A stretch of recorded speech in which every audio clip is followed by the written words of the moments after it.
Good evening to all respected dignitaries, members of ICAI, and members from SAFA bodies. On behalf of the members in Practice Committee of ICAI, jointly with SAFA SMP Committee, I extend very warm welcome to each one of you to today's insightful webinar on bridging the mindset gap. In today's evolving professional landscape, technical expertise must be complemented by values, trust, transparency, which are essential for long-term sustainable growth. So it's my privilege to introduce CA Madhukar Hirgange sir, the chairman of the Members in Practice Committee, a distinguished leader and thought influencer in the profession. CA Hirgange is widely respected for his expertise in GST and indirect taxation and has contributed significantly to policy advocacy and professional development. His practical insights and clarity of thought continue to guide professionals across the country. So, sir, I would request if you can please share the initiatives of the members in practice committee with our viewers today. Over to you, sir. Thank you, Priyanshu, for that short and nice introduction. Now, the members here, I would like to tell you that I think I've got the wrong one. Yeah. Can you see this presentation, Priyanshu? Yes, sir, we can. Okay, thank you very much. So thank you for that introduction. And I thought that quickly, rather than talk on the topic for which we have experts, I thought that we could quickly introduce what is happening.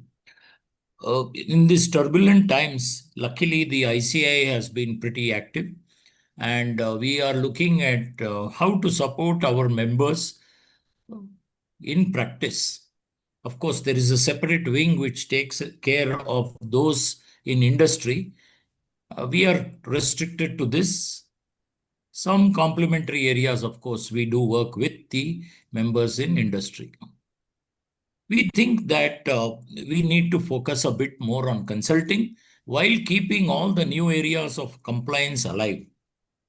Lot of areas are also emerging in compliance itself. For example, the DPDP Act, the Data Protection and Privacy Act, Data Privacy Act, which is needed in today's world, where information and data have become commodities, and people are following us based on what we like and dislike, which we may not be very interested in sharing.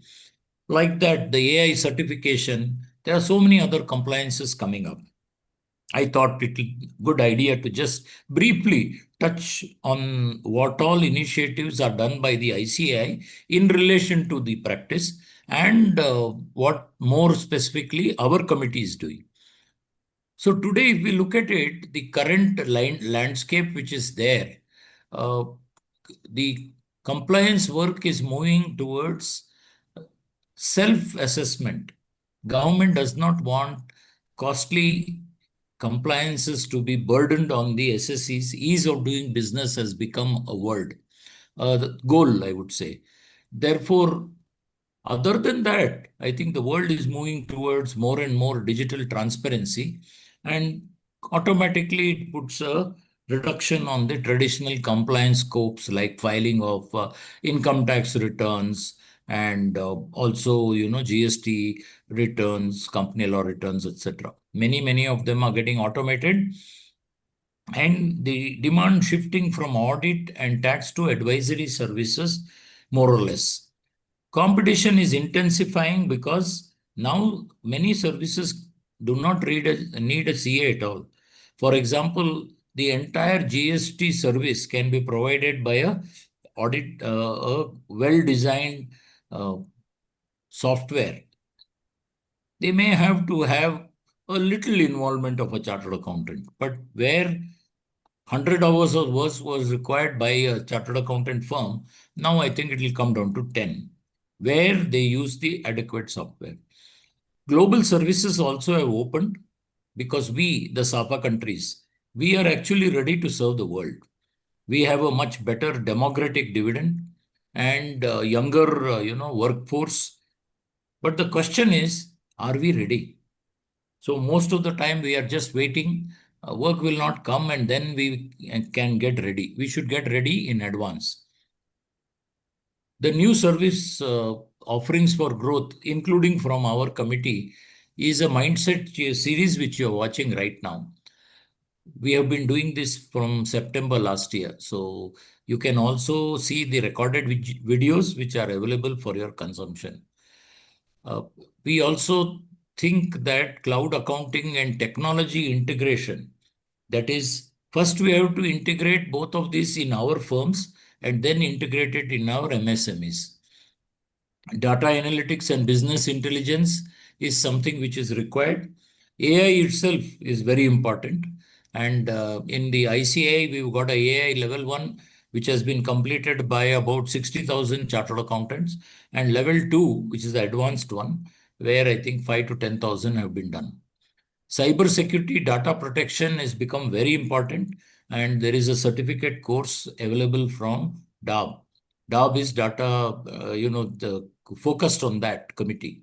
ESG and sustainability reporting are also new areas for which we have extensive training programs available from the I'm not very sure of the ASB or AASB. GCC training for jobs and consultancy is something which the Global Trade Services Committee is going to do, and we are going to implement it. This possibly will start in 2 months' time. GST litigation and compliance advisory is something which the GST committee and the CMP is doing. In their GST litigation, we support them through North India and South India. Real estate consultancy is a new thought process where we thought that we should start one-stop shop. That means a real estate client comes to a chartered accountant. Chartered accountant should be able to give him all the advice directly or indirectly. We call it hub and spoke model, where he will tie up with others, either in a multidisciplinary firm or in a firm which will work with various service providers. Similarly, we are looking whether we can do MSME advisory and government, subsidies, opportunities which are there. More and more countries are looking inwards, which means more benefits for the locals. Virtual CFO service is also something which is on the cards. We have not started it, but we'll be starting it. Customs FTP refund. This is the monetary part of the surveys, where actually you give the straight bottom line contribution by the professional is there. We also thought that we should have one 50-50. 50-50 is a process where older chartered accountants don't like to go for seminars, workshops, where younger people are there because they are very fast. For example, I went for one workshop in IIM where my son had told me, this is a waste for you. But, neither son listens to me nor I listen to him. I ended up there and then I found that what he said was true. Because by the time I was able to open the Excel, that Python result was being provided by all the younger people. So that 4 days I just spent with them and came to know it's a very important area. That was in data analytics. Many years back I did it. So anyway, IT tools. We have also got one Practo, which is a wonderful exercise where new tools are being introduced every 15 days. Now, this is something which even the SAFA countries can take advantage of, because it has a three-pronged method of delivering that knowledge on hands, practical knowledge in 2 classes actually. So if somebody is interested, if the SAFA countries are interested, we can look at that. We also have certificate courses in wealth management, drafting and working papers. Plus about 12 certificate courses are there in other committees like the PDC, direct taxes, GST, etc. This is just a PPT which is there to look at what we are doing in CMP. Maybe this particular, PPT can also be, the link of this PPT can be given by Priyanshu. I will share this PPT with Priyanshu and he can share it with all of you all for you to look further. What we are looking at today is that everybody should become business problem solver. So we also suggest that chartered accountants do some executive MBA course because people don't want only compliance. They want solutions to their problems. Young people are entering the business. Startups are there where people with good ideas, they would like to see how they can do it, but they want somebody who can take care of all the compliances and good advice for finance, etc. So, what is the practice we suggest? We suggest that every practitioner today needs to expand a niche area, whatever that niche area he or she chooses. It could be AI, it could be DPDP, it could be even indirect taxes itself, where you are giving all those services together, and over a period of time the relationship with the client importance has increased. 20 years back, I remember, we were not much bothered about the clients would come on their own, but things have changed now. Mm, there is certainly a lot of premium on the way we treat clients and serve them. Service cannot be the same. You have to keep changing your service, add IT or AI into your service offering. Also, strategic partnerships are required. Yes, tech team.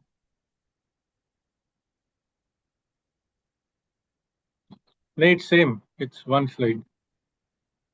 No, it's not one slide. It's lots of slides, but it's okay.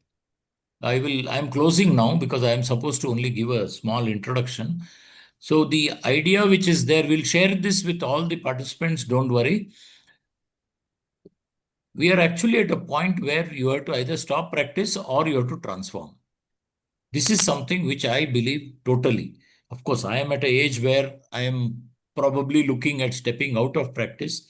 Possibly Humayun sir also may be with me in that. But the vast majority of you have your whole life, professional life before you. Build the practice of tomorrow and start today. Thank you very much. Thanks, Priyanshu. Thank you, sir, for sharing the initiatives of the members in practice committee with the members at large and setting the tone for this webinar today. So it's my pleasure to introduce CA Praveen Kumar Jha, Vice President SAFA. CA Jha brings over 25 years of rich experience in audit, compliance, and advisory, and has also served as a key regulatory key capacities. His contribution to the profession at both national and regional levels is truly commendable. Sir, I would request if you can please share your thoughtful insights with the members today. Over to you. Namaskar. Thank you, Priyanshuji. Good afternoon and welcome, everybody. My sincere greetings to the SAFA President, Committee Chair and members of SAFA SMP Committee and ICAI's Committee of Members in Practice, both the speakers, the Secretariat team, and all the distinguished personalities attending this webinar from all across the region. It's my great pleasure to welcome you all. I thank the committee chair, its members, and all supporting team members for organizing this Bridging the Mindset Gap series on a weekly basis, which I believe is very helpful for everyone attending these sessions.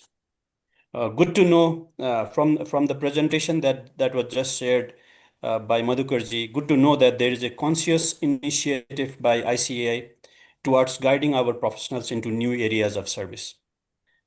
From our perspective, ICAI is a leader in the region, and we always look forward to working with ICAI for these initiatives. And the conclusion that Madhukarji just mentioned, either you change or you stop practice, is something which is to be taken very seriously.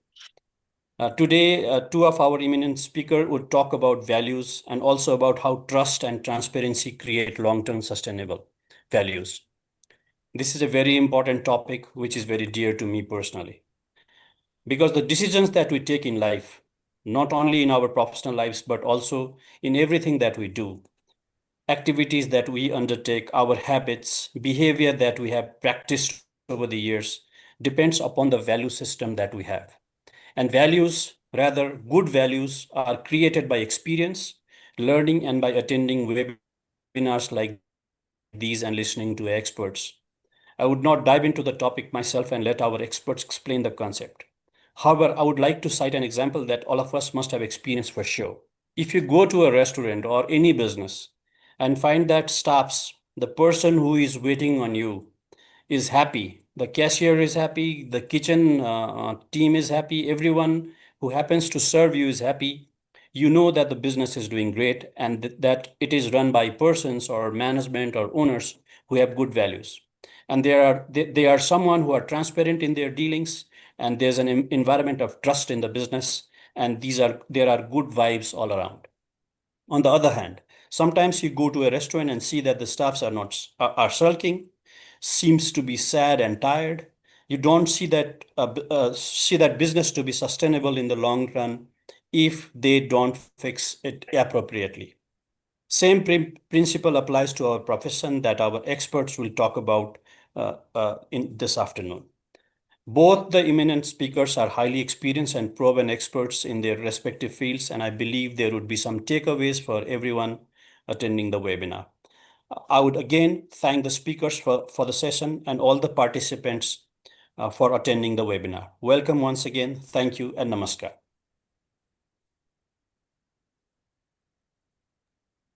Thank you, sir, for your thoughtful insights and sharing your valuable experience with our members today. So now I have the honor to introduce Mr. Mohammad Himayun Kabir, sir. He's the president of SAFA. Mr. Kabir is a highly respected professional with over 4 decades of experience and has made remarkable contributions in the areas of governance, taxation, and policy development. His leadership continues to inspire the profession across South Asian region. Sir, we request you to please share your inspiring words with the members. Over to you. Respected Vice President SAFA and respected Chair of SMP Committee SAFA, Madhukar, and today's two eminent expert on the topics the webinar we are going to have, the distinguished guests, fellow professionals, and dear participants. Good afternoon and a warm welcome to all of you. It is a pleasure to be part of this continuing series, Bridging the Mindset Gap, organized jointly by the SMP Committee of SAFA and the CMP of ICI. This theme is not merely a title, it is a call to action. As our profession stands at the crossroads of technological disruption and shifting global expectations, the gap we must bridge is the one between traditional compliance and the future of strategic value. Today, we delve into two themes that are foundation to this evolution. First segment of our webinar explore the chartered accountant and the practice of value. Historically, our worth was often measured by the volume of data we process or the precision of retrospective audits. However, in an era where automation can handle routine verification, our unique proposition must shift toward the interpretation of value. Practicing value means moving beyond the balance sheet to understand the why behind the numbers. It requires a mindset that views accounting not as a back office function, but as a lens through which we provide foresight, risk mitigation, and strategic clarity to the business we serve. This leads to us naturally to our second topic, trust and transparency, creating long-term sustainable value. In the modern economy, sustainability is no longer a soft metric. It is a financial imperative. But sustainable value cannot exist in a vacuum. It requires a foundation of absolute transparency. As chartered accountant, we are the custodian of public trust. By integrating environmental, social, and governance, that is ESG principles, with rigorous financial reporting, we ensure that the value created today does not come at the expense of tomorrow. Transparency is the bridge that connects corporate performance to investor confidence. When we champion clear, honest reporting, we are not just following rules, we are building the very infrastructure of a global economy. To the young practitioners and the seasoned professionals joining us today, I encourage you to use this session to challenge your existing perspectives. The mindset gap is bridged when we stop asking, is this compliant? And start asking, how does this create lasting value? I would like to thank the committees of both the SAFA and ICI for their dedication to fostering this dialogue. I'm confident that the insights shared today will empower us to lead with greater impact. I wish all the productive and thought-provoking webinar. Thank you. Thank you, sir, for your inspiring word and sharing your visionary thoughts with us today. So as we now move on to the first session of the day, it's my privilege to introduce CA M.R. Vikram, sir, a distinguished leader whose journey reflects excellence across professional practice, governance, and social impact. With over 4 decades of rich experience, CA Vikram leads a large and dynamic professional practice comprising of over 100 professionals with deep expertise in governance, capital markets, and business structuring. He has held prestigious leadership roles at highest levels, having served as a director on boards of Indian Bank and Indian Overseas Bank, and also has an RBI nominee director on Bank of Rajasthan.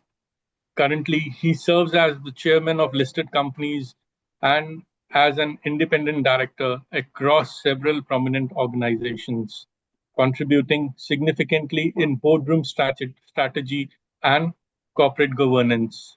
Beyond his professional accomplishments, he is deeply committed to social impact as the managing trustee of the Venkata Rangayya Foundation, which has made a remarkable contribution by enabling education for over 1 million children. A respected thought leader and speaker on economics, governance, and public policy, CA Vikram truly exemplifies the values that defines our profession. We are honored to have him and share his insights on chartered accountants and the practice of values. Sir, the session is all yours. Over to you. Thank you, and thank you, Madhukar Sahab. Thank you, Mr. Kabir, for your words. It's not easy to talk, especially when such elders of the profession are with us, to talk about values, because they represent the value system which they have come up. But I, like what Mr. Kabir said, I will go ahead with the chilling thought which Mr. Madhukar has left with us, saying that it is time that we transform or perish. I think, sir, you have warned us, and I think it applies to everyone, not just you, not just me, but even for the younger people in the profession, where there are so many changes are happening, and it is time that we are alert to it. I also thank Priyanshu for giving me this opportunity to speak to all of you. In fact, I did say that I'm reluctant to talk about life experiences, because I strongly believe each one is a unique life, and each one's values is unique to himself. And I cannot tell you what your value should be. And you will, in any case, know what's the right thing to do. But I thought that, I'll share one or two chief attributes and what guided my approach to my career of more than 4 decades. Let me share my presentation. Just give me a minute.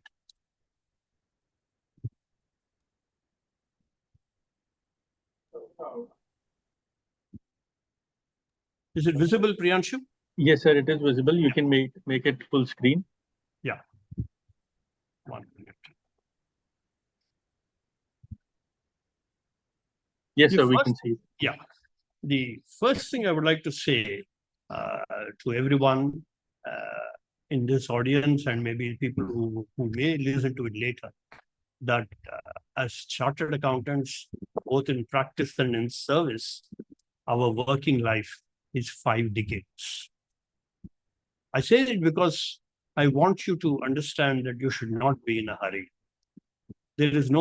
We have 5 decades of work which we can practice values, and surprise ourselves with our own competence and talent. And there is no great hurry. And also, please understand that with the current state of medical assistance available for people like us in middle class and the overall improvement of the health standards, it is safe to assume that we can work for 50 years and to live and to succeed honorably. The first thing, of course, I would like to say here is that we are in the profession of building trust. As everyone says, trust takes years to build, seconds to break, and forever to repair. As trained professionals, I think that we are in this, have this heavy responsibility, but both from the Institute of Self-Regulation and with our own ethics, that we should construct a life of 5 decades with an intention and a primary goal to build trust. This is not easy. I will spend some time in the next 15 minutes on this attribute based on my experience in the past 4 decades and the learnings and the failures I've had and the incidents of what affected me when there was a breach of trust. Trust is like a very fragile thing. It's like a mirror. You cannot get back the mirror to its original shape. The cracks will always show. And whatever might be the course of the profession, we are in the profession of assurance. And in this profession of assurance, I think that whatever we might do, it need not be auditing, it can be changing into AI, it can be changing into technology, it can be changing into consulting, whatever it might be. The underlying feature why people would come to us for our services is trust. We are basically a specialized trust holder, if I can call it. See, I would want to make a distinction here between chartered accountants and other professions. A doctor is responsible for his patient, for his own ethics, of course. But his primary responsibility is towards his patient and to give him due care and attention. My experience has been the chartered accountant is not just responsible to his client, is not just accountable to his client, he is also to the society at large. This is the profession in which we are in. To be responsible to people who have not contracted you to do the work. I mean, to nearly everyone who has the ability or who has the opportunity to see our work, we are responsible to him. How do I make myself responsible to people who I don't know? And what are the standards of code of conduct, standards of ethic, standards of my own personal life should I follow to make it possible that I am responsible to people whom I have never seen or heard of? I'll come back to you on this feature in a slide which I have later on what I call TV test. But rest assured, I can tell you that this has been the guiding light in my career, to be responsible to people whom you have not seen or you do not know or heard of. This is a wider thing, and I would like to also say that trust is a process, not an attitude. And here I make a distinction. To build trust, it takes time. So it is not that you become trustworthy overnight. You become trustworthy because someone else trusts you. Remember, in many conversations, when we talk to people, we use the phrase, trust me. When I say this, trust is not something which you demand. trust is something which you have, and people should think of you that you are trustworthy. And that takes time. Reputation takes time. And again, I go back to my original theme that we are in a 50-year profession, minimum, if not more. I plan to work till I die, and I plan to die at the age of 100. So I guess I would have a profession of about 80 years. But in this, the process of building trust is what makes this profession different from other professions. It's not an attitude. You can't say, trust me. It is people should understand the process which you should go through. And to go through a process of 50 years, 60 years, 70 years, you need discipline. Discipline in a variety of conditions. But then I would say that we should we should understand that trust is a process. It's not an attitude. Now let us understand how this is built. And this is built, it's something like, I'm sure all of you have vehicles, have cars, and you slam a door. Our ears are tuned to that when the door is not properly closed, there is an extra click. And that click, I would say, makes us sensitive that something is wrong the way we slammed our door. We may know how to close the door properly, but surely we will know. We may not even know how to do it properly, but surely we will know how the door has not been shut properly. We know which actions of ours has eroded trust.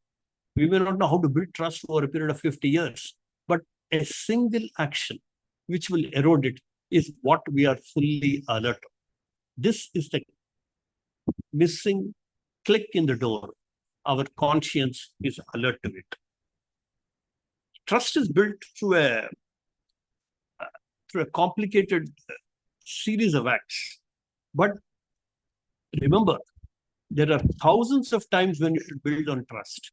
One singular act, the trust is breached, and then we are gone. We have to be right every time. And that, friends, is not easy. Sorry. Now, how is trust built? Now, trust is built through two broad slots, I would call it. One is capability, the other is character. Now, when we say capability, we must have competence, we must be reliable. If there is one criticism I never wanted to have personally, I did not want any of my clients to say, you are not competent. That for me is harsh. And if someone had said it, that I would feel that I am not capable of doing the job. So my argument here is this. Whatever might be the other 3 points I've raised here, do not compromise on building competence. And building competence is a lifelong effort. The profession demands competence, clients demand competence, the stakeholders assume that you are competent. How safe are we? In our own case, are we safe enough to go to an incompetent doctor? We are not. So we have to continuously learn, relearn, advance skills, consult, working with teams, and continuously give an impression to our clients, which must also be true, that we are competent. Here, I would like to say that competence means either we know or we know how to know, and we know that skill perfectly. If you don't know, consult someone whom you don't know, and I will come to that in the last slide. The second attribute I would like to mention here is reliability. Deliver the product on time with supervision. This is something which I think I heard it from Mr. Bagchi of Mindtree, I think, I don't recall, that a good professional is one who delivers his product on time without supervision. I think that captures the whole aspect of reliability. If you are reliable, then if you tell your boss, if you tell your assistant, if you tell your client, if you tell the government, if you tell somebody that my report will be available to you 2 weeks from now, 3 weeks from now, then mentally you have made an estimate of the resources which you need. And you know what it takes to finish the assignment. And nobody else needs to tell you how to finish the assignment. It should be done without supervision. Only then you are a good professional. In the process of delivering the assignment, if you need be, you have to consult someone, consult someone. If you have to delegate, you delegate. If you have to re-employ something, redeploy resources. But you are reliable when you are able to deliver on time without supervision. Reliability is something which is built brick by brick. Competence, I would say, is something which you have to be 100% competent every time. The reliability is a little less. I would prefer if we are deliver 100% every time, but the demands of reliability are not as exacting as the demands of competence. So I would only say this, that attempt to be a good professional by being reliable. So these are the two, I would say, attributes as how trust is built. The other attribute I would place on how trust is built is on character. In character, I have two aspects. One is integrity and the other is benevolence.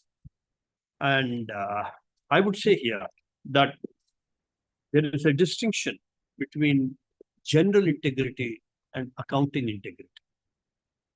General integrity is, of course, being honest, being ethical, adhering to professional standards, etc.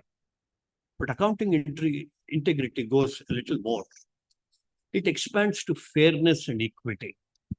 It expands to exercise of judgment.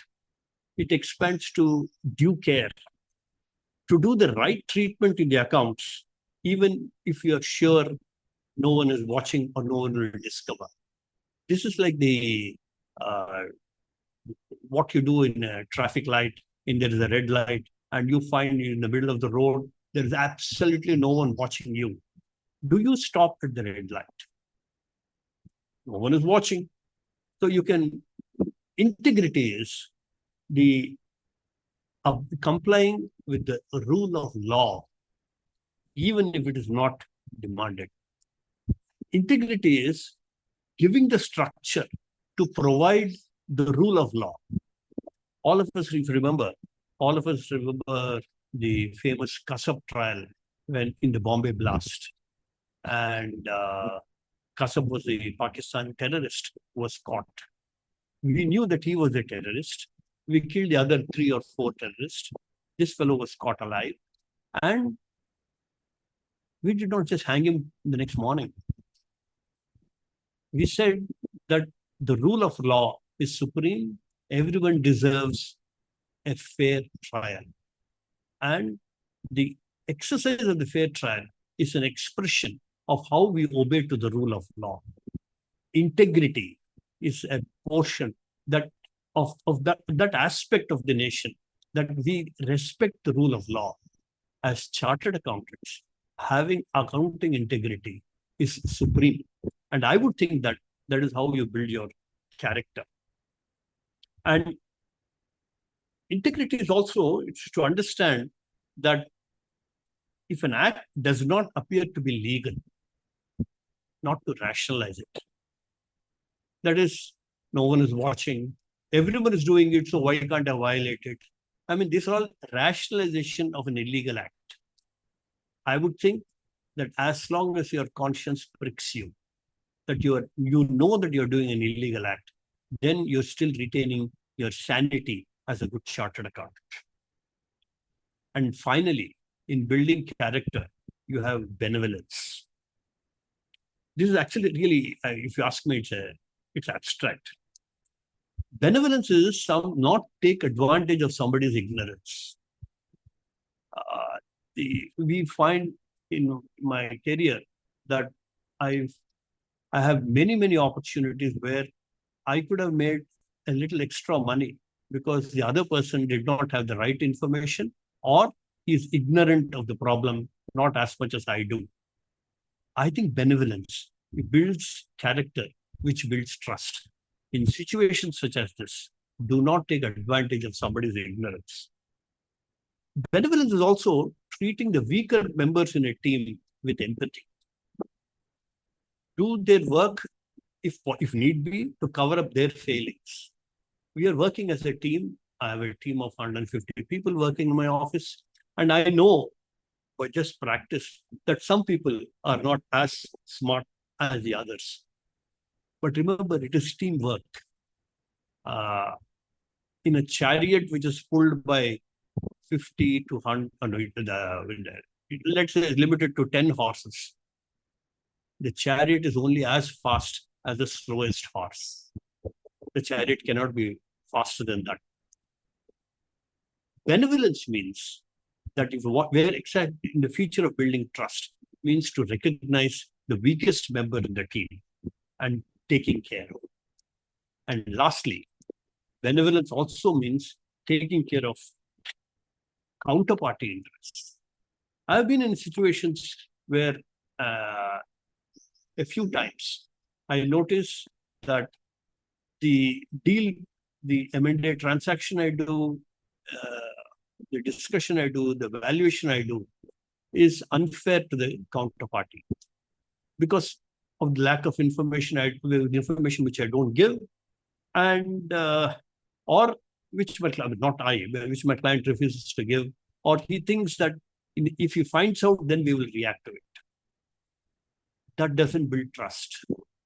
Trust is built when you also are conscious of the counterparty's interest. Being conscious is an attribute which is built over a period of time. Now, I would say that these four, this is how trust is built. And another feature of trust is the bridge between the known and the unknown. It is only when something is unknown that one needs trust to connect with the unknown. As accountants, we build bridges. We build bridges and we also maintain those bridges. We know the risk between the known and the unknown. And as accountants, it is our job to build a proper, trustful bridge. I would say this. The question I would say is, the bridge can ask the question, have I disclosed enough? Am I saying too much? Am I saying too little? These questions are questions which we have to answer to ourselves when we build the bridges. It is in this context, I think you should think of the current annual reports. All of us receive and read annual reports. As chartered accountants, we are deeply involved in the preparation of the annual reports. The annual reports are very, very thick documents. Now, are these documents of trust or documents of lack of trust? I don't want to answer that question. I want you to think about it. If something was fully trustworthy, then all the chartered accountant has to say is, trust me, everything is fine. We don't say that. We go something beyond that. So what does it mean? It means that when there is something unknown and when there is something known, we have to say many things to bridge that gap. So this is the question which was the headline in the note which is sent to me, that we should talk about trust and transparency. I have a proposition. if I can be 100% trustworthy, then I don't have to be transparent. If I am 100% transparent, I don't need to be trusting. If you know everything about me, about my company, about my annual reports, about the information which I give, and if everything is known on, let us say, on a live basis, and frankly, it is possible in today's level of technology that we don't even have to wait for quarterly reports, you can wait for a daily report, and everything is open to everyone, then why do you need a chartered accountant to say everything is okay? So I want you to think about this. Should trust-based system be more transparent or less transparent? Now, if transparency is high, does it increase trust or does it decrease trust? Where should we be? And I will flip the argument. The graph which I say that the greater the trust, the higher the transparency is a wrong graph. I have till now argued that the graph should be the other way around. That the higher the trust, it is okay if you are lesser than transparency. But frankly, between you and me, we would like the graph to be the way I put it on the slide. We would like to be highly trusting and highly transparent. So what is this contradiction here? This contradiction between trust and transparency is something which we deal with as professionals. What we are saying is that we have the competence and the capability and the integrity to give you information. And when we give you that information, and as much as possible, there is still a small gap where we exercise judgment.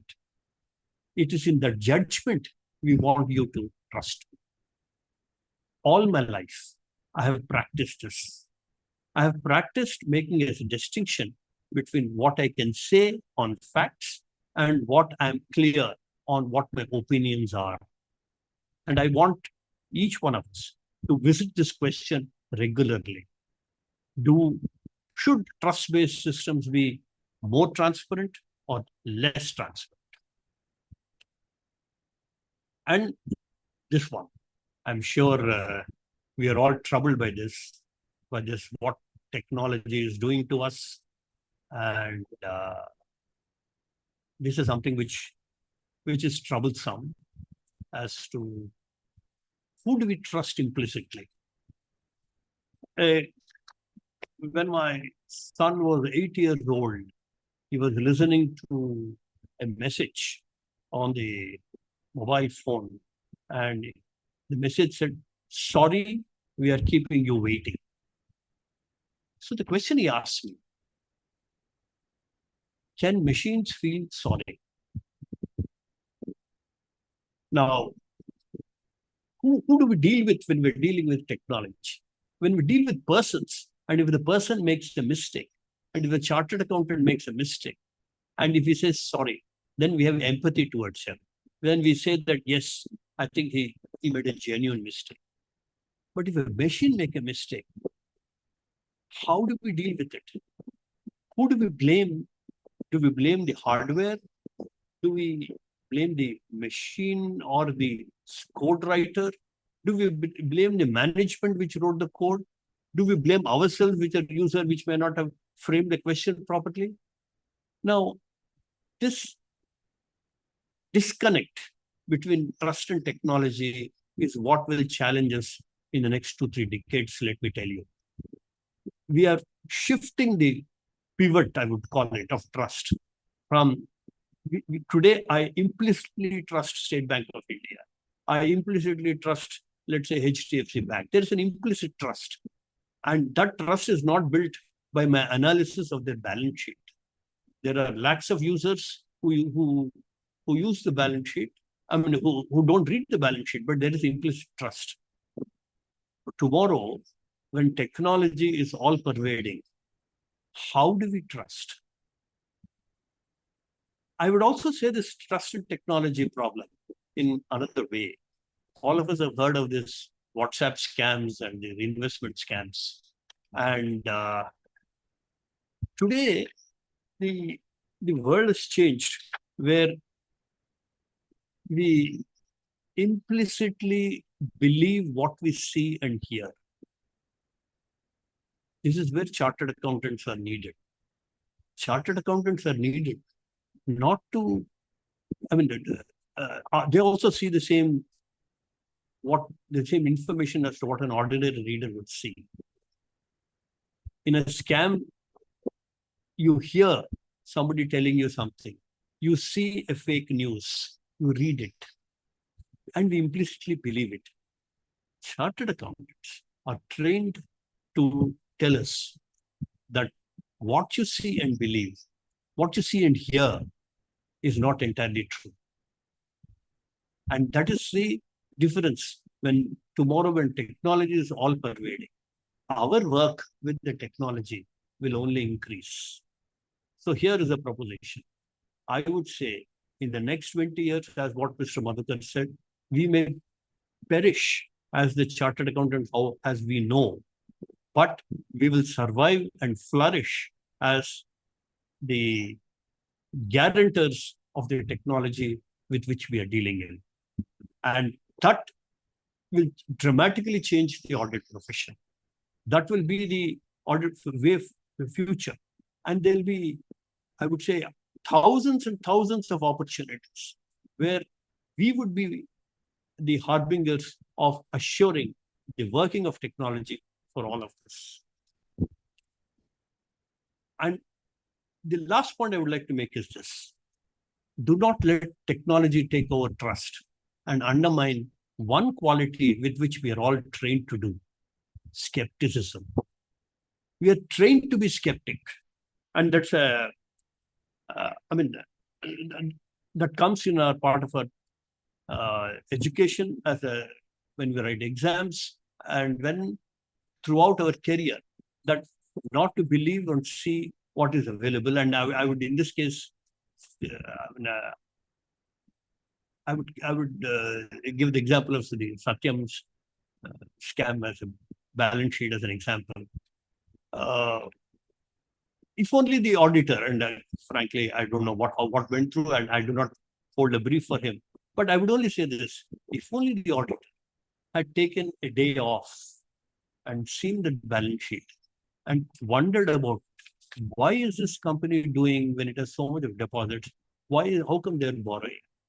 I mean, that takes insight. More than insight, it takes skepticism. We should not allow technologies, both the new and the emerging technologies, to substitute the value of what we are trained to, how we are trained to see things. As auditors, we are trained to believe we should be trained to believe in our own training in skepticism. I read a wonderful line the other day. It said that trust is the enemy of the board. Skepticism is the magic pill. And I really liked it. I do not want the board of directors to trust its statements. I want them to have confidence that it's a verified statement. By having trust, a breach of trust can be very expensive. So it is the auditor's duty there to be skeptic of the trust which the board has on the financial statement or on the data which is given to the board.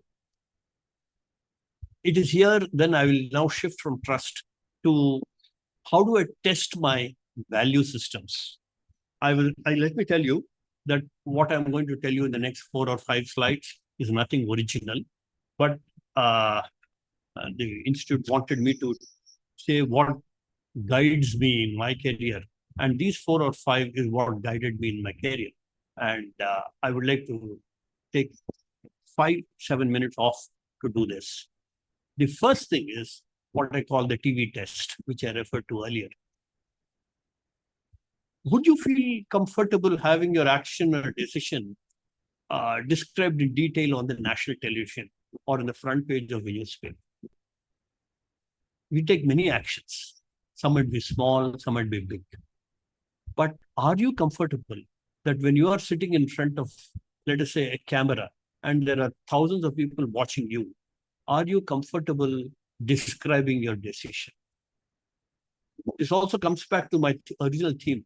that we are responsible to a society at large whom we have not seen or heard of. This is the test I put myself through every time. Every time I take a major decision, I put myself through what I call the TV test. I read these tests some 10 years ago when I was preparing for an ethics lecture. Since then, it has stayed with me. But this test, I would say, is supreme. There's another emotional test. It's called the mother test. Are you comfortable telling your mother the error you have done? See, it's an emotional test. It is not based on standards. It is not based on principles or ethical standard of conduct and all. You know, like the click of the door, you know you have done something wrong. Are you comfortable telling your mother about this? Will you take a step backward? It may not be your mother. It could be your best friend. It could be your partner. It could be somebody else. And are you comfortable telling him about this decision? This is the next one. The third one is the reversibility and other personal test. If the roles were reversed, will I think my decision was fair? This for me is a very important thing, especially in the kind of work I do. I do a lot of work in M&A, and I have forever to deal with counterparty interests and my client's interests. And I have to take decisions on, when I take decisions in favor of my client, I also have to think that if I was on the other side, would it have been fair? And fairness goes beyond law. Fairness is an attribute which you develop over a period of time. And fairness will give a professional longevity. Remember, I told you that we are here for 50 years.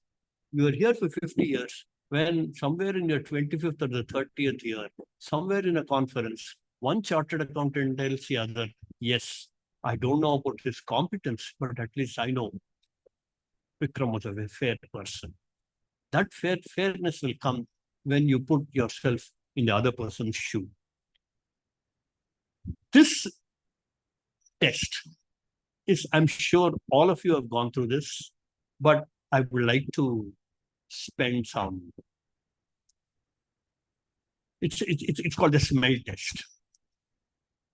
And in the smell test, it relies on your gut feeling, on your intuition, that something is amiss, even if you can't identify why. I was in a meeting about 6-7 years back. Two corporate leaders were there in the meeting discussing a possible deal. And everything looked fine. I can never remember the time when me and my brother were sitting and we were talking to each other. And my brother said that everything is too good to be true. It doesn't smell correctly. Now, I have no basis for that. The financial indicators are wonderful. The growth prospects were assured. The partnership is bound to succeed. But we got a feeling that it doesn't smell right. This is what bank managers do when they have to take a credit decision. A credit decision is 95% based on facts, collaterals, information, projections, a variety of financial indicators. There's a 5% when the manager thinks, for me, smell test is very important. The smell test may be influenced by my bias, but still, I would say that in my long career of smelling, if I can call it, I was right 8 times out of 10. Whenever I thought that something was wrong, it turned out to be wrong. And in the 2 or 3 times when I was wrong, I didn't regret it. That's all I can say. Oops. The last one is your own, the mirror test. The last one I would like to say is forget mother, forget smelling, forget everything else. The decisions which we take, the ethical conduct which we have, you are the best judge. There cannot be a better person than yourself, that you look at yourself in the mirror and then take a decision and see, are you comfortable with it? Frankly, sir, for me, these 5 tests have guided me. And these 5 tests have helped me in pushing through pushing me through the biases which I have. Bias is a weakening agent for our values. All of us have blind spots, for instance. I have a blind spot, and I can see the blind spot of biases of the others, but I don't know that I myself have a bias. To overcome this bias, I think peer review is very important. All of us have an optimum bias or optimism bias. We tend to always assume a favorable outcome. It is difficult to get out of that. We have anchoring bias. When anchoring bias is placing too much reliance on initial evidence, initially you come to a conclusion and you refuse to get out of that conclusion because you have quickly jumped into the conclusion. We have to be alert to the changing parameters.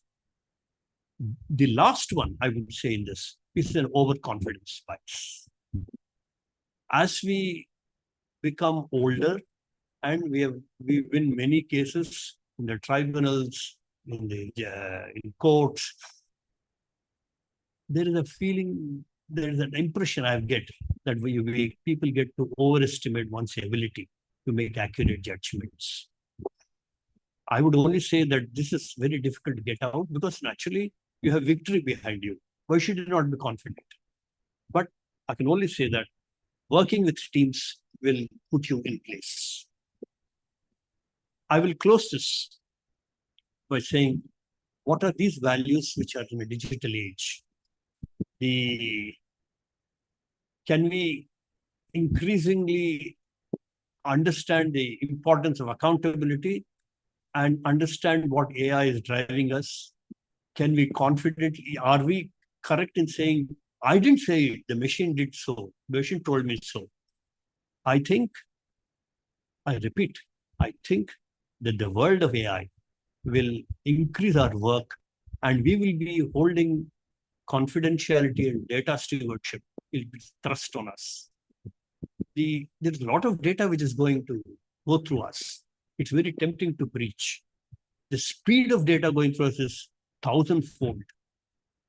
We have the ability to slow in that speed, slow in that pace, and understand and put insights into where we should be. Are these values eternal? I read this line somewhere. They are eternal, not exactly, because the past is another country. They were doing things differently here. In future, your values would change.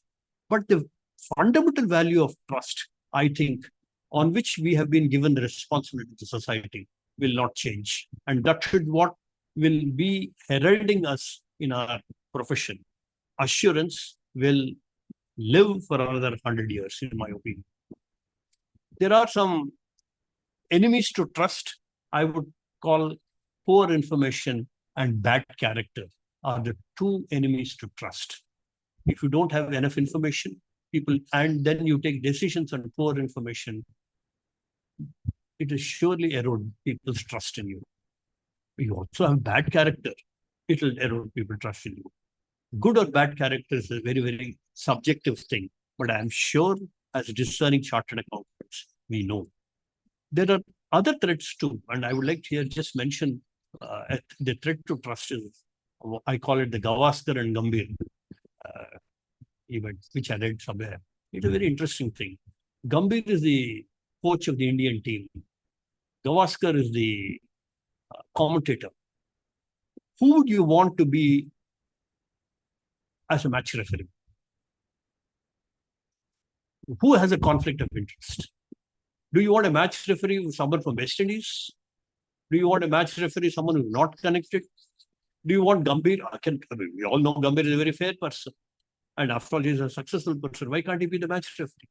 All of us have vested interest. But conflict of interest is something which we should be conscious of. do we all have vested interests?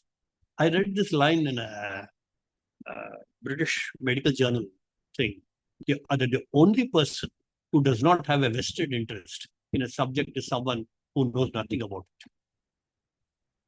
I think that's a very telling statement that you naturally develop a vested interest. And to be devoid of vested interest is not easy. But we should be conscious that in the conflict of interest situation, our vested interest should not show up. The second thing which I find as a threat is intimidation. And this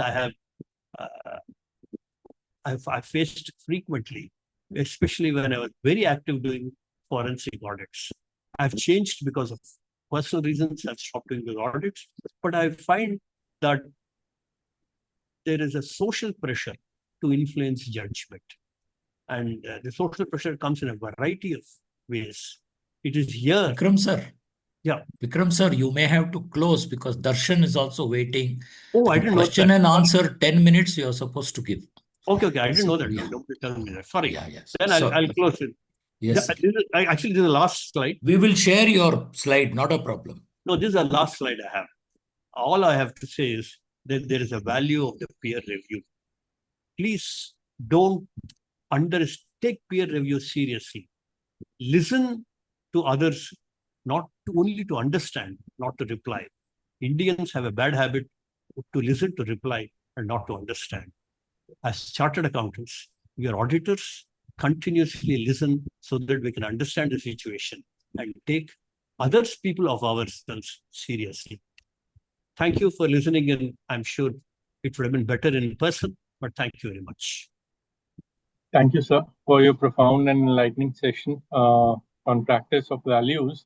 Your insights are truly valuable. So it's now my pleasure to introduce CA Darshan Verma ji. Himanshu. Yes, sir. Yeah, I'll just. Darshan, yes. sorry, I did not know that you were next. Problem, sir. No problem at all. Yeah, sorry. I think there is some little bit of confusion also, Priyanshu.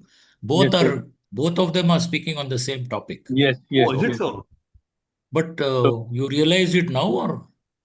But Yeah, anyway, Darshan Verma is a very, what I would say, seasoned professional. So Darshan, you could possibly spend a little more time because I think Vikram has covered trust quite comprehensively. Yeah. And maybe you can spend more on transparency itself is a very big, very, very big topic. If you can spend most of your time there and maybe leave 10 minutes in the end, you will have 40 minutes and then 10 minutes for the question answer. For Mr. Vikram, questions we may not be able to take because of the time taken. Yeah. We will send it to you and then share it with the people. Okay. Thank you. Okay.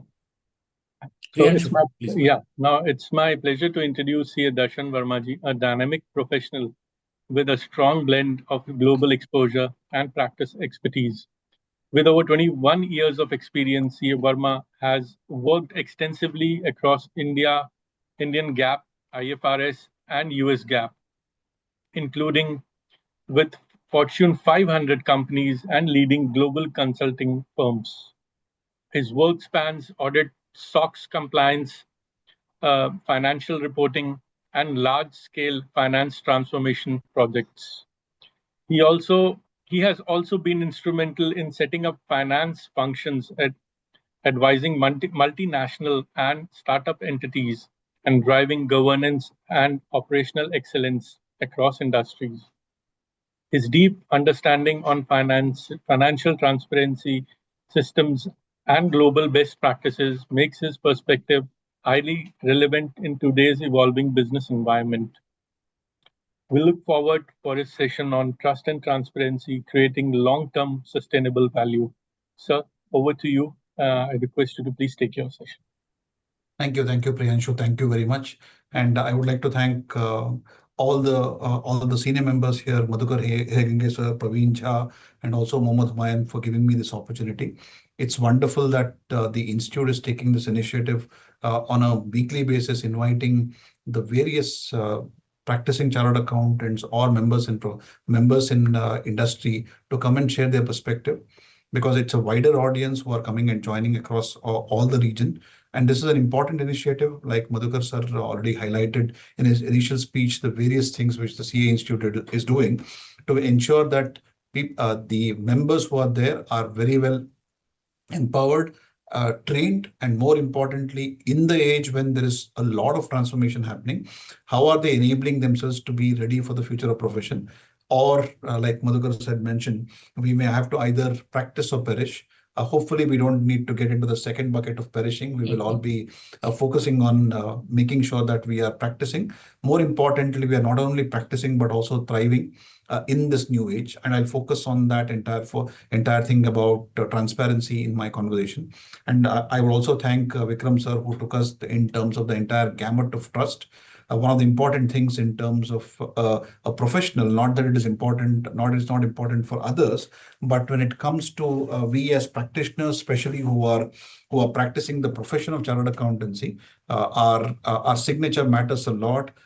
The assurance function, especially the global markets and also the stakeholders, believe in a lot of things which we do.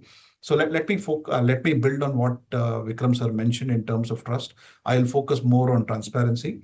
And in this entire conversation, what I will try to highlight is without naming some of those case studies which I've worked on personally in the 25 years of my experience.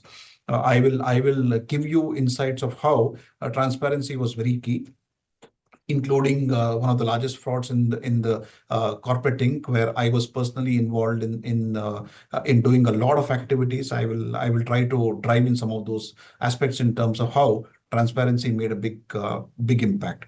So let me try sharing my screen. Priyanshu sir, is it okay for you to give me access? I'm assuming that I have the access. You can share your screen. Yeah, I am sharing my screen. Hopefully all of you are able to Yes. see my screen. Perfect. Now, I will build on what Vikram sir already mentioned. One of the important things, and you can see what is highlighted in the bottom here. Again, nothing to focus on the trust. What is happening in the current day world is that, like Hiragange sir, Vikram sir, everybody mentioned that there is a lot of change, and the change is very transformational. All of you who are leveraging AI, I'm sure all of you know how to use this, especially the usage of AI. It has to be a responsible use of AI, and I'll build on that when we speak about how transparency is impacting through those hallucination issues which we are facing in AI. What is important in this entire thing, especially for people who are in the auditing profession, and I'll build on how the advisory profession is also changing for chartered accountants, because Madhukar sir mentioned about the virtual CFO as a theme. There are various advisory themes which the CA Institute is working on, how you should add value in those themes. But let me start with the assurance function. Now, what is happening is the fact that there is a lot of focus on the way the assurance practice is getting transformed today. All of you know that systems are able to do a lot of action, which we took a lot of pride in doing in the past. Now, in that context, how is the audit, whether it is, and I'm not making that distinction whether it is statutory audit or internal audit. Let me not make that distinction, but I'm using audit as a theme to highlight that it could be both, whether it is statutory or internal audit. But the larger function in terms of assurance, what is it going through a transformation? So let me focus on that first, and then come back to you and highlight how we as professionals will, if we are choosing audit as a profession, how we have to now start transforming ourselves. Now, what is assurance? That is taking a new meaning. Now, gone are the days when the expectation is merely signing an audit report or giving an audit opinion or giving an internal audit report. The expectation from the stakeholders, I think whether it is Vikram or Madhukar, all of them highlighted that the expectation from stakeholders are manifold now.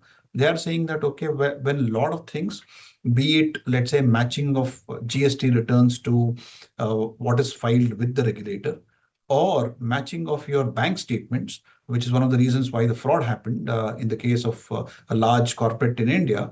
when all of those could be taken over by a technology tool, a transformative technology tool like GenAI, what is your real value addition to the company? When you sit in board meetings, especially all the audit committee members and also the board of directors are asking this question.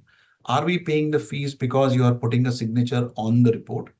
Are we paying fees because you're able to you're able to add value to our entire company? That's a bigger question which we are asked to justify, and especially when all of you are engaging with your clients. And as I said, I will take different personas. I am now taking on a persona of an auditor when I'm talking to you. Then I'll switch to the persona of an advisor, and eventually I'll switch to the persona of we being in the finance function of a company, because I don't know who are the set of members who are dialing in today. I do not want to only focus my conversation to say that, okay, wear the hat of an auditor. I want to look at all three personas in this conversation and give you insights in terms of how transparency has a big impact on each of you when you are dealing with your stakeholders in your own personas. So if coming back to my persona as an auditor here, be it statutory or internal auditor, think of where you're going back to an audit committee or the board members. You have presented and now you're going for the next year reappointment, and you're asking a question saying that, hey, next year there is inflation. You need to get an adjusted inflation fee. And the question which the members of the board are asking is, okay, you gave us a lot of comfort, and that is the assurance which you gave us. Now, assurance has taken a altogether different meaning, because as I mentioned, you gave us a signed report. Fantastic. Next year, you are going to do the same actual activity. What is that you are doing different? And what is the justification of an additional fee? Okay. Can you not do the same activity at a time faster than what you are able to do? And are you not able to justify and do it at a cheaper cost? Why I highlight this? You must have already looked at a lot of press where a lot of auditors are being questioned or asked to reduce the audit fees in the context of GenAI benefits they are able to reap. So the question which all of us have to ask is, if the GenAI is being leveraged by the company, and many of you who are part of the companies, you are able to leverage a generative AI. And I'm not highlighting whether you are using a Claude, whether you're using a Gemini, whether you are using a Chat GPT. For me, LLMs are what are the LLMs which you are using is not really the conversation here. The question is, if I as a finance function are able to provide better output to you as auditor, be it stat or internal auditor, are you not able to do your work much faster? What is that extra time you require for you to justify and say that, okay, give me an increased fees? And that's a bigger conversation which all of us are facing today when we go to boardroom, saying that, okay, above and beyond you being you providing assurance or compliance as a service, can you do me something more? And I'm not talking about statutory auditors performing management functions. That anyway under company law it is banned across the world. That is banned. So we are not talking about a statutory auditor trying to perform a value audit service. I'm talking about, let's say, the internal auditors or other comfort which the other auditors are providing. What is that additional value addition which you are bringing to the client? What is that additional transparency you are able to give to the stakeholders by you providing that service? And that is a big question which all of us are grappling with today. And in the context of transparency which we are discussing, each of us have to start rethinking whether in our existing function are we able to leverage, whether it is people, whether it is process or technology. I call it the PPT rule, not the PowerPoint presentation, but the classic people, process, technology rule. Have you transformed internally in your own firms to pick up on the PPT? And are you able to provide better outcomes to your customers or your clients? And your clients in a statutory audit function is not limited to the board of management. You are responsible to provide more transparency to the larger public, be it the regulator, which is SEBI, company law, NAFRA, all of these are various regulator, be it the stakeholders, which is shareholders, creditors, bankers, all of them rely on your report. Now, how is that you as a company or a firm able to transform yourself to make sure that whatever you were doing in the past is no longer the same way you're doing in future, but you are able to adopt technology, adopt newer processes, and more importantly, bring in newer people. And on that people, I want to take a minute and highlight in many conversations internally and in various forums, there is a newer topic or a newer term being discussed. It's called accounting engineers. Madhukar sir mentioned that he went and he said the Python script was already written by the time he could realize. Now, what was the message he was trying to give? He was trying to give a message saying that if you do not adopt technology, okay, it's not necessary that you have to start coding. Okay, let me be very clear. And I think Vikram sir highlighted that fact that chartered accountants can provide and understand AI much better. There is no expectation of all of you getting converted to a coders. You do not have to become engineers. GenAI is all about natural language coding as well. And that's a big benefit which GenAI is able to generate. Now, the big question which all of you have to ask yourself is, are we ready to become accounting engineers? Now, there is two combinations here. And why is accounting engineering required? Without accounting engineers in your team, you will not be able to provide assurance as a service on a go-forward basis, because you will not be able to understand the kind of data which is being spit out by, let's say, a generative AI. If the customer, which is your client, gives you saying that, hey, auditor, I have now completed all my reconciliation, be it GST reconciliation, be it bank reconciliation, be it my stock reconciliation of any type, I have completed and I have used AI as an agent to do and not a human to do. Now I have given it to you. I am completely transparent. You can trust what I've done. Now it is for you to look at, audit it. And my audit timelines are very stringent. I'm a listed company. I need my financials to be published by the 30th of April. You have only 30 days. Now it's up to you how quickly you're able to turn around and give it to us, because we cannot change our board timelines.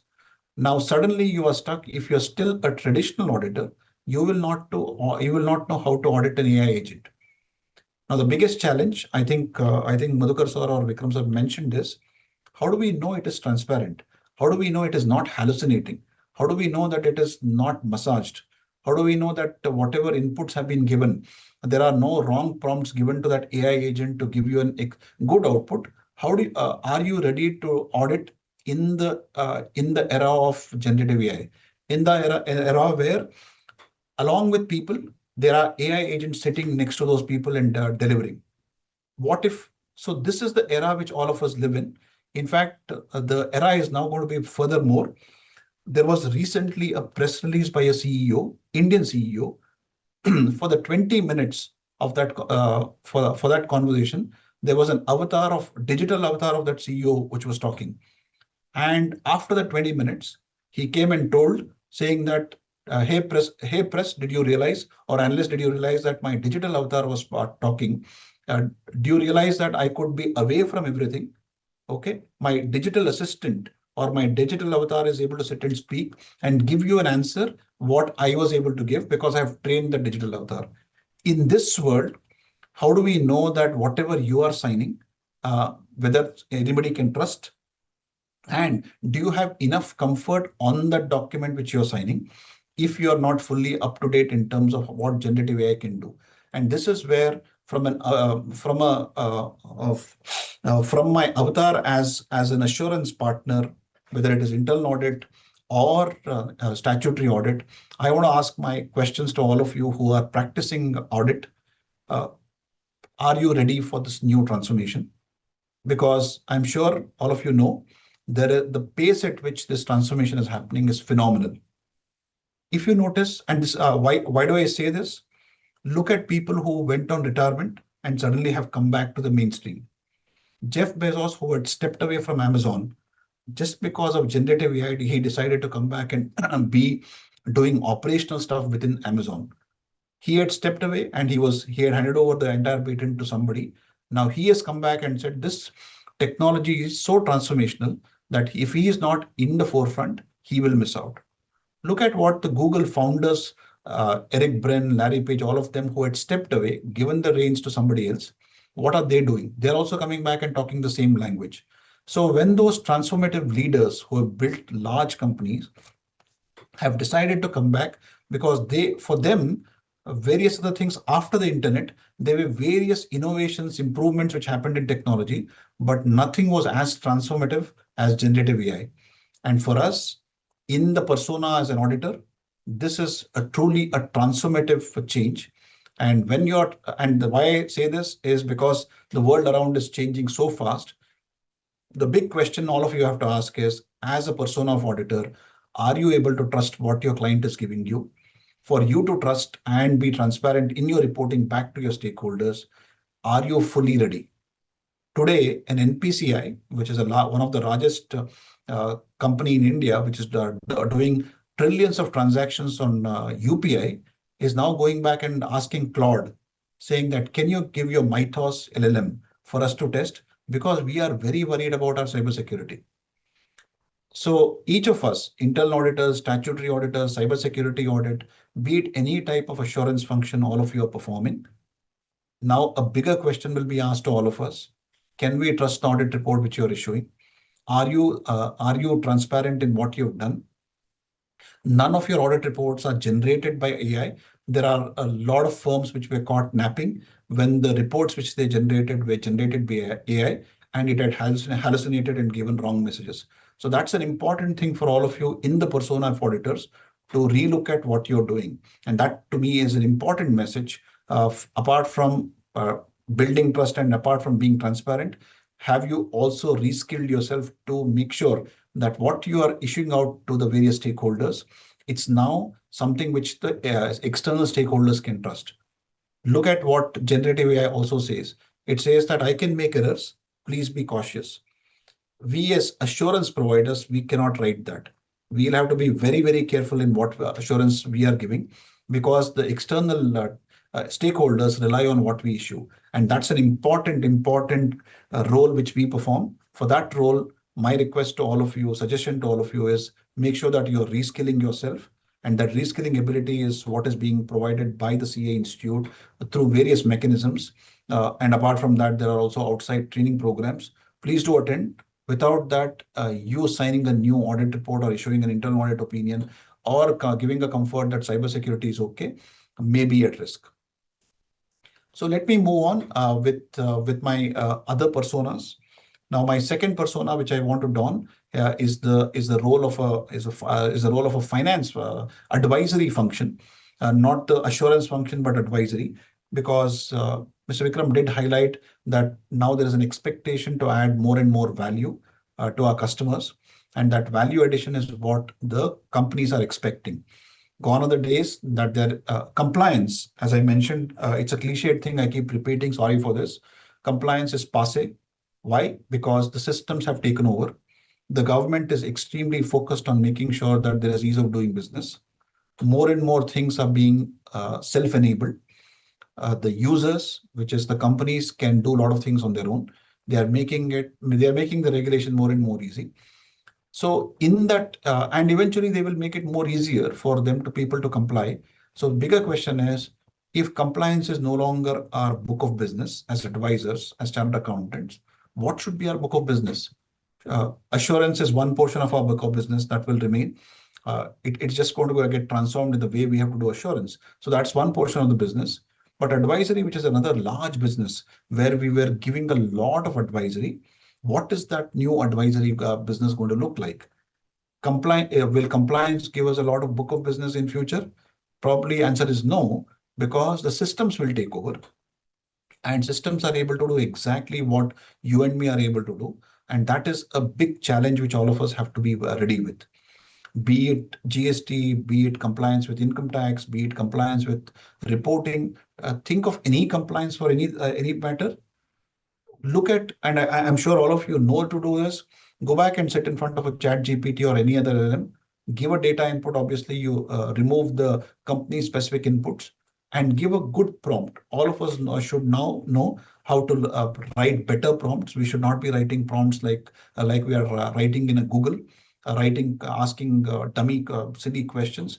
It has to be when you are giving a prompt, it has to be better prompting. And I'm sure all of you have invested time to become better prompt engineers, and we call them as prompt engineers, who can write a very good prompt. Because the same kind of question, which if I ask versus let's say a Priyanshu ask, but if the way the prompt is written badly, if a Priyanshu's prompt is better, the output which Priyanshu will get is better compared to what the output I get.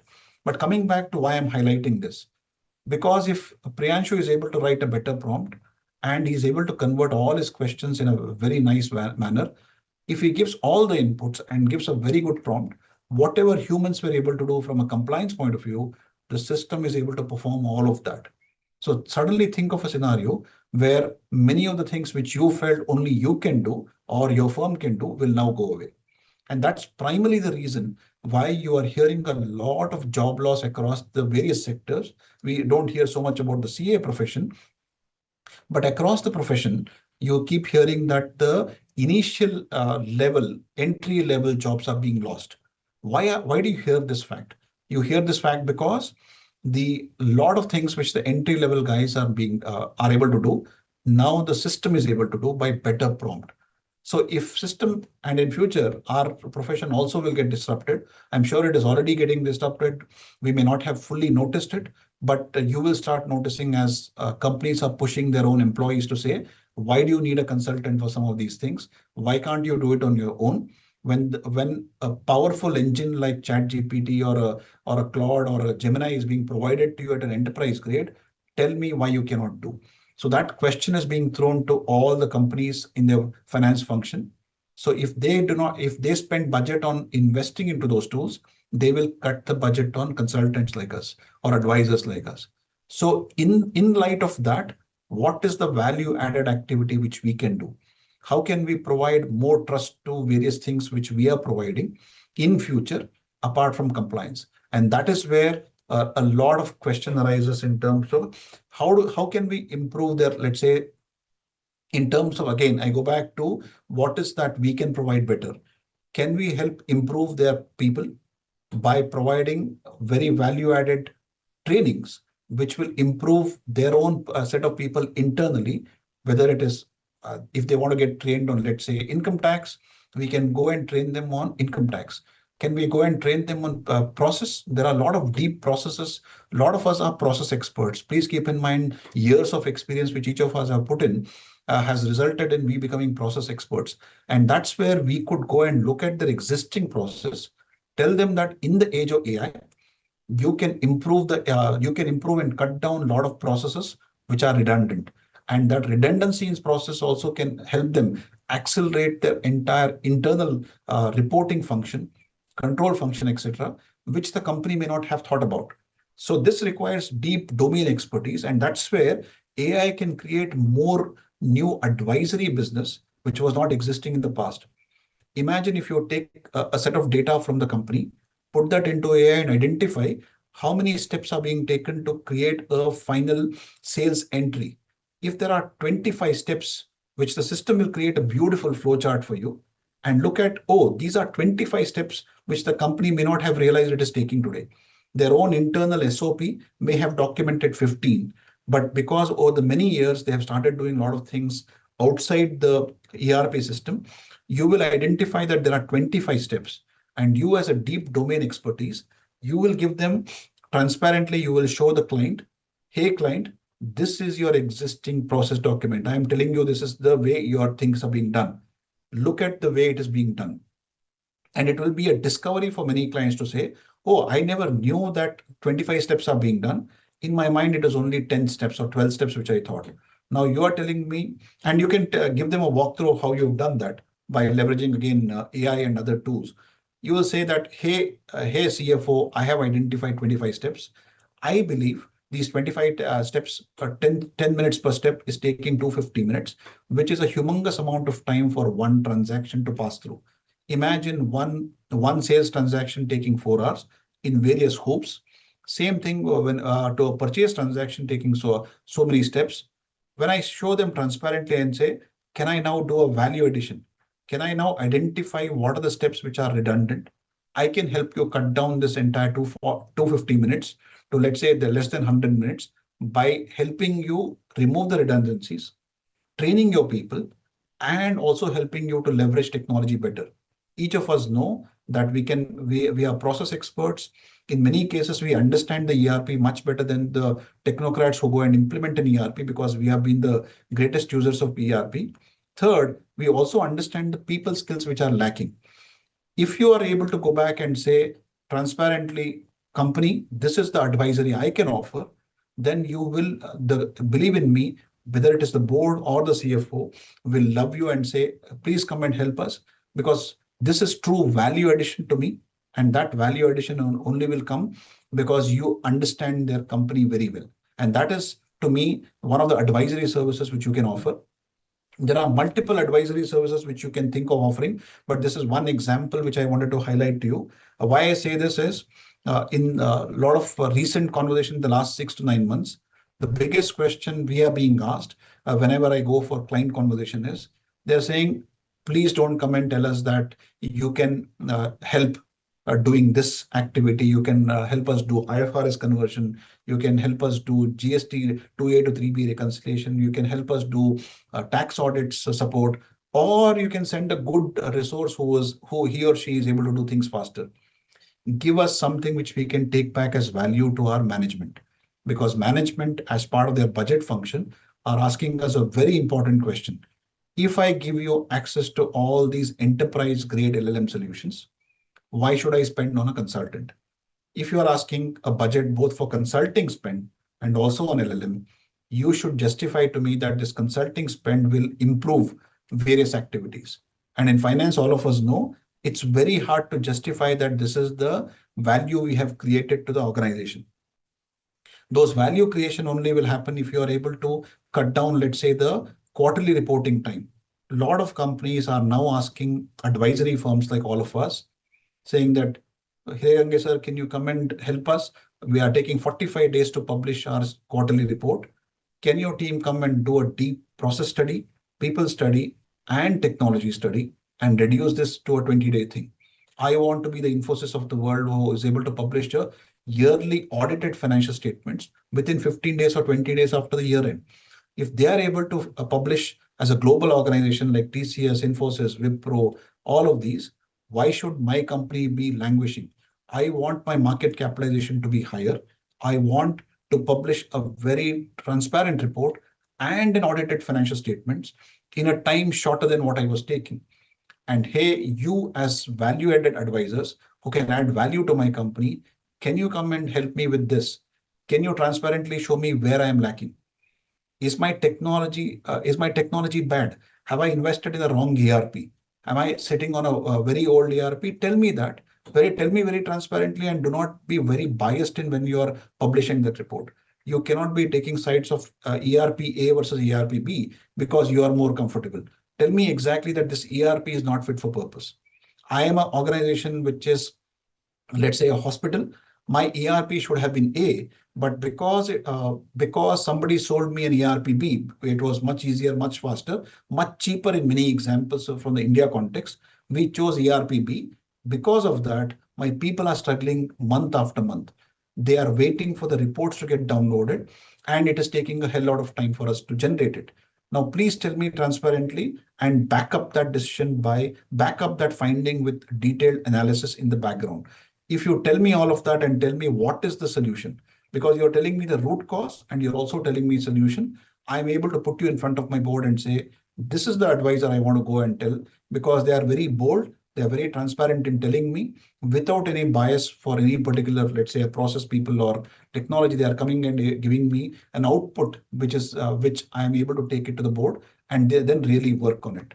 That's another thing which I thought I'll leave it with you.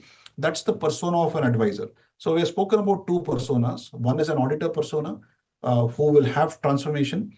Now in future, he or she will have to produce outputs, be it an assurance report, be it an internal audit report, be it a cybersecurity report, various things, leveraging the new way of doing things. And more importantly, question will be asked is, can we trust your report? Or does it come with a rider saying that there could be errors? We cannot have that rider for sure. All of us know that. And now how transparently you are able to justify that you also understand the technology very well is a big question mark on that persona. From an advisor persona, you have to move away from being a compliance manager to a value creator. Now everybody is saying, and that value creation will only happen if you are deep in that company, if you are able to understand that sector very well and able to give them an output which will give them tangible benefits. Gone are the days if you are not able to justify any tangible benefit, nobody is ready to pay any fees. Now the startup world is one of the biggest challenges we will have in this world. Startups are going and offering some of these service and saying that I'll give you sort of things for free. Give me some, you see the output and then you can engage with me. So if you have a different set of competitors in our same landscape, so please keep in mind that your differentiation is deep domain expertise, which a startup world may not be able to come. Otherwise, this particular entire persona of advisory consultants is being disrupted big time by a new set of competition called the startup world. Within this, please keep in mind, even the LLMs are going and offering the same solution which you and me are offering. ChatGPT, Gemini, Claude, they are saying, I can develop a financial modeling tool for you. You don't need a chartered accountant to come and do. What is that they will do? They will build a beautiful 10-year financial model. They'll give you sensitivity. They will give you weighted average cost of capital. They will give you a beautiful Excel file which can automatically change. Tell me all of that, I can develop it for you. I will develop it much faster than them. Now, this is a challenge which they are throwing at the companies. Now, the companies have to make a decision whether they should go to they should go to a Priyanshu or they should go to an ABC Inc., which is a startup company. What is the difference? Differences here is all about technocrats. Here is all about non-technocrats who understand the domain better. But if we are able to say we understand the domain better, but we also understand technology because we have now become accounting engineers, your value creation and your value proposition to the client will become much bigger than what these startup companies or your competitors can put. So in this persona, I would leave a thought behind with all of you. If you want to compete and the competition is becoming more and more intense in this persona, please adopt. Please become potential accounting engineers, not coders. And I'm being very careful in the choice of accounting engineers. The engineering definition doesn't make you coders. Please look at that. Only then, from a credibility chain point of view, you will be higher up because the companies who you will be engaging with will really trust what you are delivering to them. Now, the last persona, which I want to highlight, is the persona of what there are chartered accountants who are within the company, because we spoke about everything external. Now let's look at everything which is internal, right?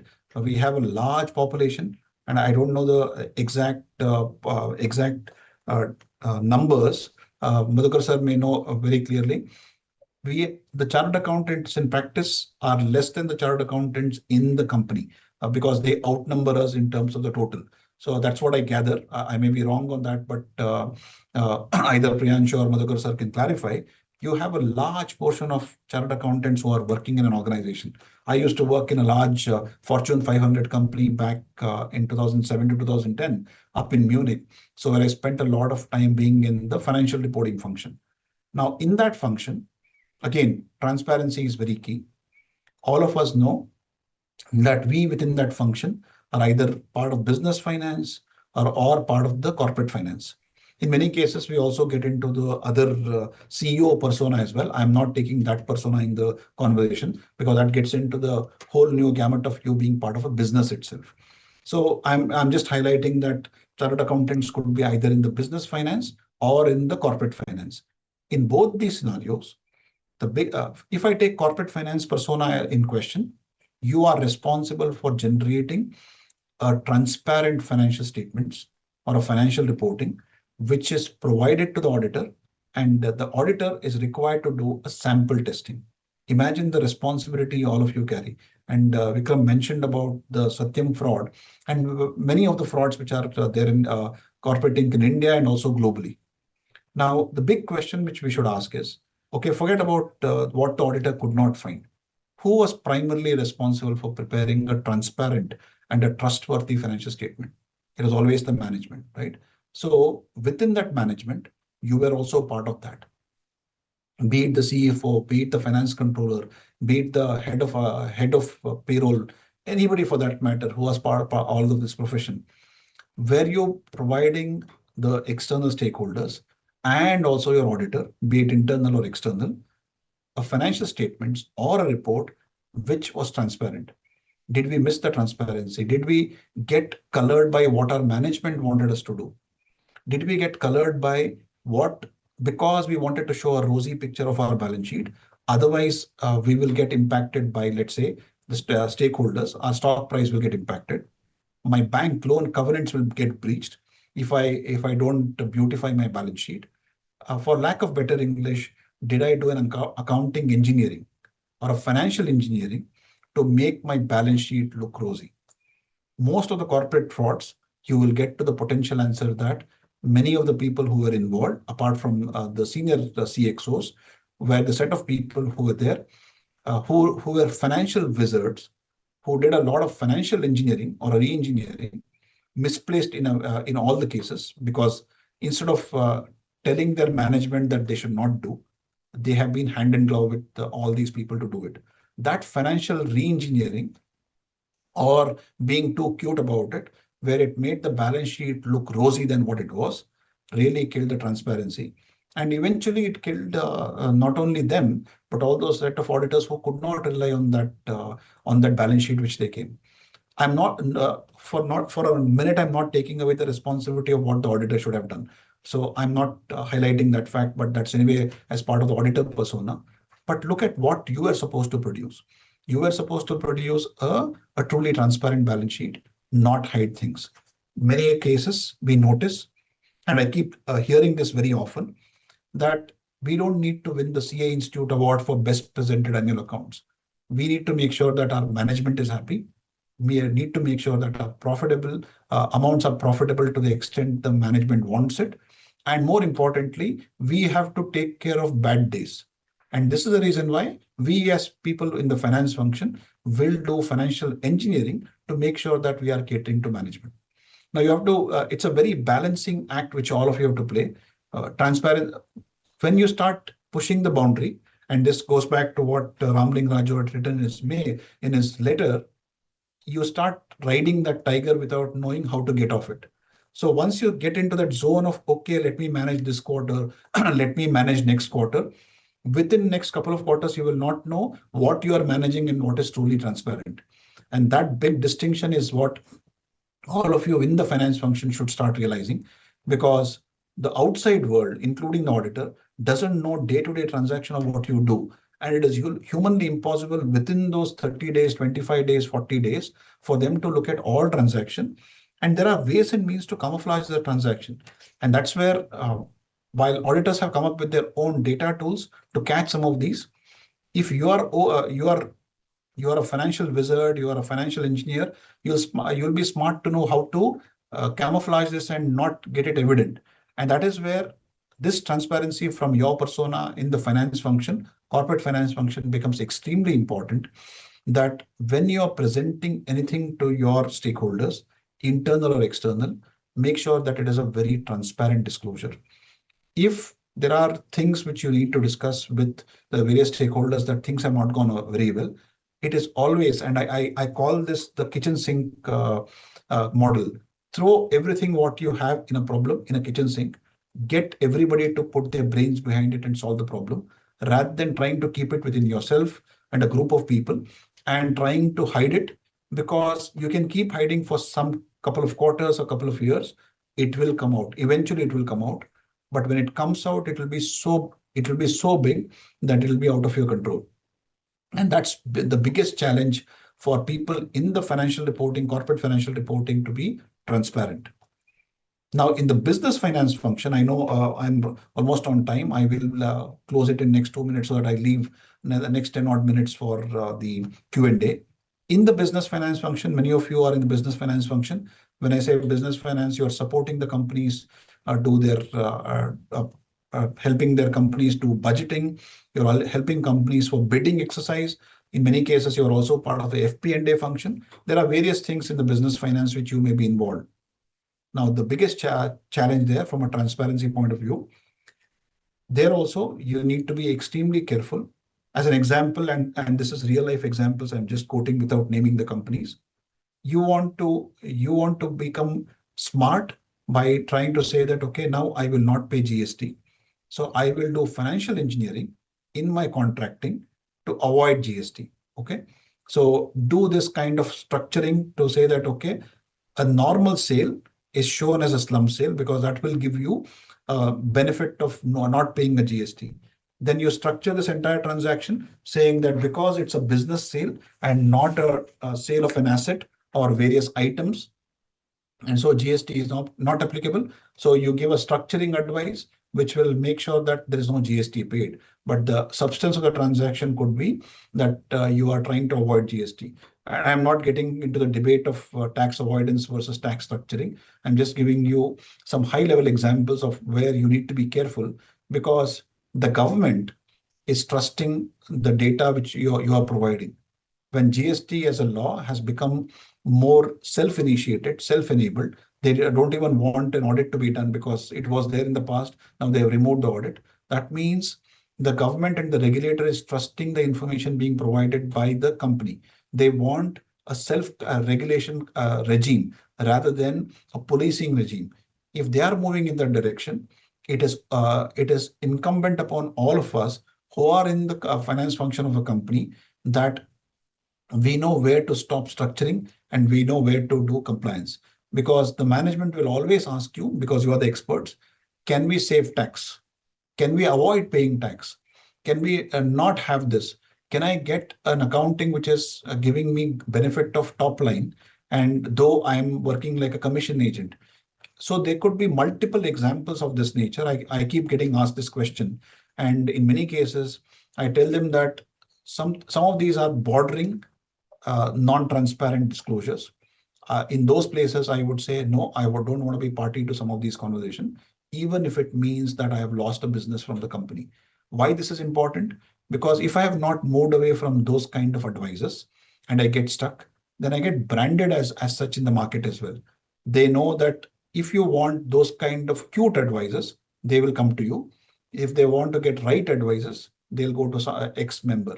So when we are in this business, especially when you are in the company, you should know that certain things, there are gray, certain things are black, certain things are white. So whenever it starts becoming more black, try avoiding those kind of things, because then you will never know when you've moved to the territory of black, and whatever you produce will no longer be transparent. So that's what I had. I know I spoke about the dream of transparency, but I went around in terms of how to leverage technology and upgrade people and also processes. But I thought this is relevant in our current context, how you should be ready for the future world. I'll stop sharing. I will now hand it back to Madhukar sir and see if there are questions, comments. Darshan, it is really, I thought that there is not much Vikram had left, but I think you've covered a lot of areas. And I would like to only highlight a few things for our members. First thing is that, we have a lot of members who are in SMP. They are small and medium practitioners and they are in trouble. So they have to look at new avenues. They don't have any more space in that filing of GST return and income tax returns and all that. There's no space. They have to get into advisory. So I wanted to bring that, and they are 30%. 70% in the industry, what you said is correct. One point about that, your compliance side, you also talked about this, compliance in the new areas. I think 90% of AI models are not validated. They are having bias, etc. So validating them for deployment, and also what is already deployed as a AI certifier, I think is a very big opportunity across the world, not only India. I like the thought of you talking about value-added training. I want to share only one thing, and then maybe we can take two questions, and after that we may have to close. I would request both of you that please be open. Priyanshu will share additional questions which people may have, and you may like to reply, and we will share it with the people. One point which I recently felt very important, and Darshanji will also validate this, is that today in a non-attest function in consultancy, success fee is something which is available. Not only today, it was available even 10 years back. Contingency fee also was available in the non-attest function, very important non-attest function.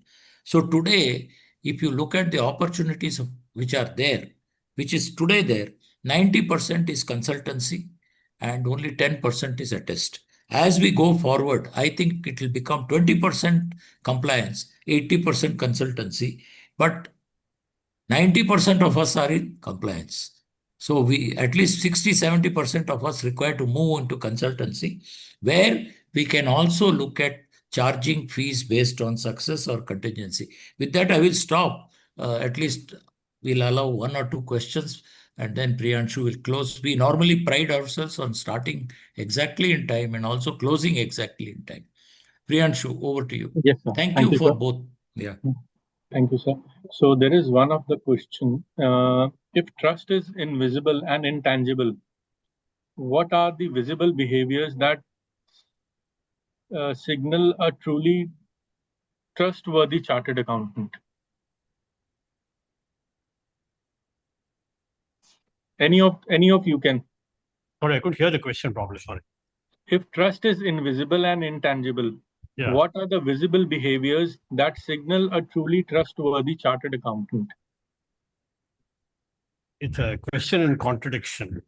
If it is invisible, then Yes. you cannot have a visible behavior. Hmm. Having said that,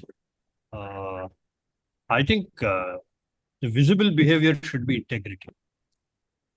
There should be you're sticking to close to truth, and being consistent is the visible behavior.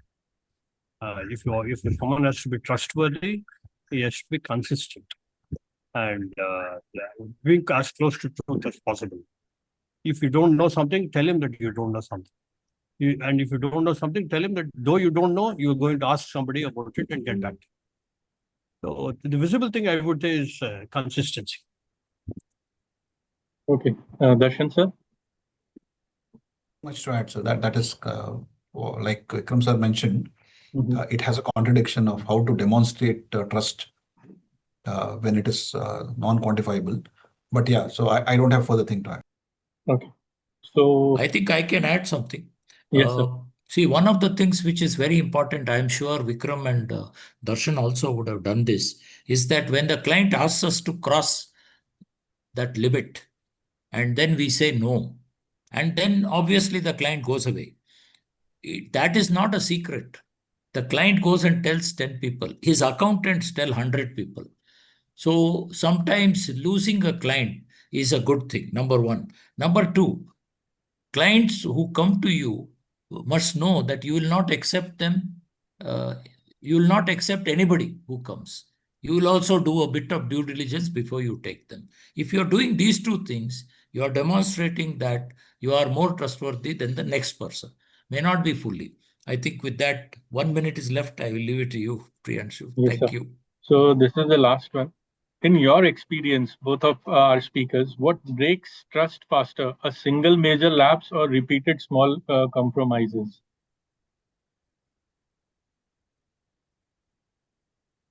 Try, and then I'll probably Vikram can add. I keep saying this to all my team. You are as good as your last assignment. What I mean by that is, in your previous assignment, if you have demonstrated a behavior where the client has started thinking about you as a non-trustworthy person. Okay, how many years of trust you have built doesn't matter. You are as good as your last assignment, and that is what goes around. And this is demonstrated even in when we go to restaurants. 10 times you have eaten a great food. The 11th time you had a bad experience, you will forget the 10 times. You start bad mouthing about that bad experience in that one go. That's where I want to leave it, but I'll let Madhukar sir and Vikram talk about it. No time. We'll have to close. Yes. Thank you. Thank you, Thank sir. Please As begin. we Thank you very conclude much. for today's session, it's clear that bridging the mindset gap is key to the future of our profession. On behalf of the members in practice committee of ICI and SAFA SMP committee, I extend my heartfelt gratitude to all the esteemed dignitaries and speakers for their valuable contributions. I also thank all the members for joining us and making this session a success.